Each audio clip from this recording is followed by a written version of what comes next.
اور نازک مزاج شخص کو بھی وہاں چلنا آسان نہیں ہوتا، لیکن آپ کو جو یہ آوازیں، اذانوں کی آوازیں گلی گلی اور محلے محلے سنائی دے رہی ہیں، یہ صدقہ ہے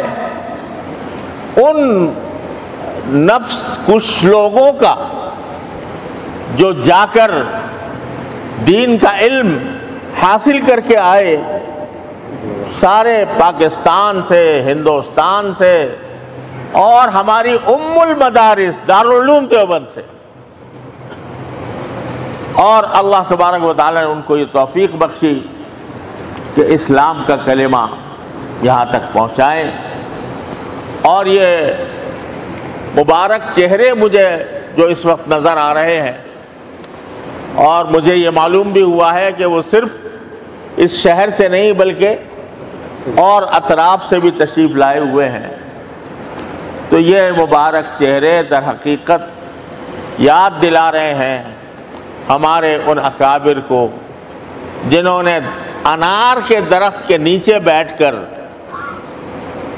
دارالعلوم دیوبند کی بنیاد رکھی تھی، اور آج انہی انار کے درخت کا سایہ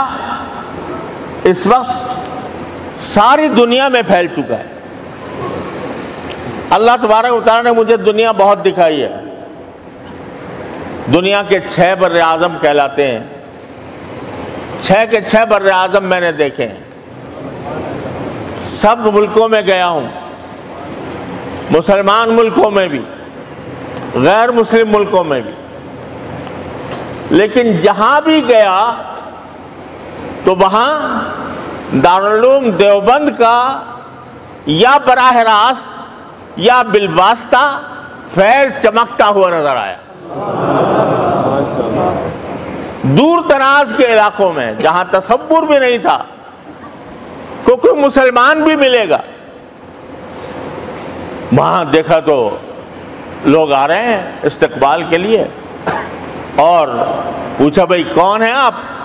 کہ ہمارے والد جو ہیں دارالعلوم دیوبند سے پڑھ کر آئے تھے، یہاں کر آباد ہو گئے تھے۔ تو یہ دارالعلوم دیوبند کا فیض اور اس کا نور اللہ تبارک و تعالیٰ نے 4 دانگ عالم میں پھیلایا، اور اس لیے پہلے ہم تقلیدی طور پر کہتے تھے کہ بھئی اللہ تبارک و تعالیٰ نے ہمارے اکابر کو حق کا نمونہ بنایا، حق کی مثال بنایا، حق کا علم بردار بنایا۔ الحمدللہ اب میں تحقیقاً کہتا ہوں کہ جو علم اور علم کے جو آثار اور انوار دارالعلوم دیوبند کے فیض یافتگان میں ہیں، اللہ کے فضل و کرم سے وہ ساری دنیا میں بے مثال ہے۔ اللہ تعالی ہم سب کو ان بزرگوں سے وابستہ رکھے۔